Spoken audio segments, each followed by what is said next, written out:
देश की राजधानी दिल्ली में बीते कुछ दिनों से भाजपा की गतिविधियों में सक्रियता की वजह से अमेठी की पूर्व सांसद और पूर्व केंद्रीय मंत्री सुर्खियों में हैं।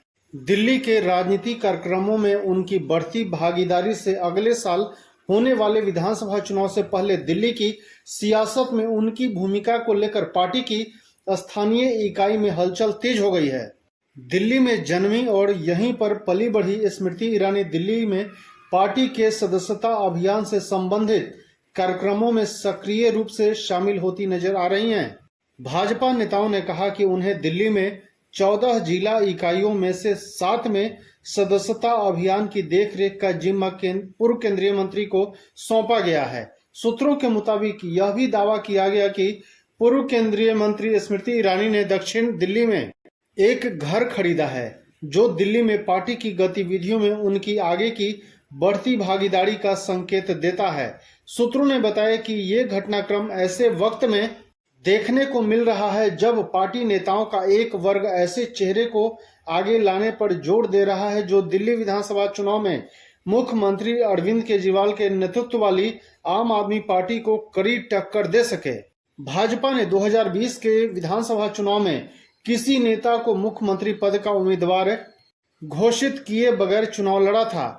उन्होंने कहा कि पार्टी 70 में से 8 सीट जीतने में सफल रही, जबकि आम आदमी पार्टी ने बाकी सीट पर कब्जा कर लिया।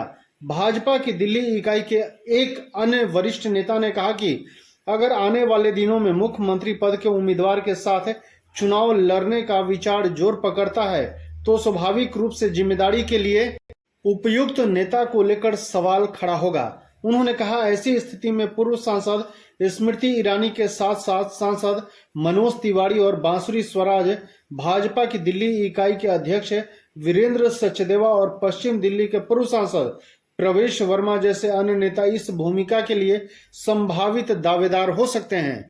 उन्होंने दावा किया कि एक नेता के पीछे पूरी पार्टी का एकजुट होना एकता का संदेश देगा और प्रचार को भी मजबूती देगा। साल 2015 के विधानसभा चुनाव में भाजपा ने किरण बेदी को मुख्यमंत्री पद का उम्मीदवार बनाकर चुनाव लड़ा था, लेकिन इन चुनाव में पार्टी का प्रदर्शन काफी निराशाजनक रहा था। कुछ नेताओं का मानना है कि चुनाव के लिए सिर्फ एक ही चेहरे को आगे रखने का विचार सही नहीं था। इस पर पार्टी में बहस अभी भी जारी है। दिल्ली भाजपा के वरिष्ठ नेता के मुताबिक शीर्ष नेतृत्व इस मामले से अवगत है और बाद में इस पर फैसला ले सकता है। पार्टी नेताओं ने कहा कि अगर आबकारी नीति मामले में तिहाड़ जेल में बंद आम आदमी पार्टी के मुखिया को जमानत मिल जाती है तो आने वाले दिनों में मुख्यमंत्री पद के उम्मीदवार घोषित करने को लेकर चर्चा तेज हो सकती है।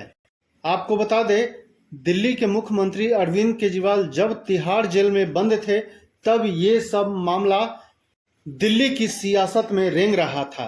धन्यवाद।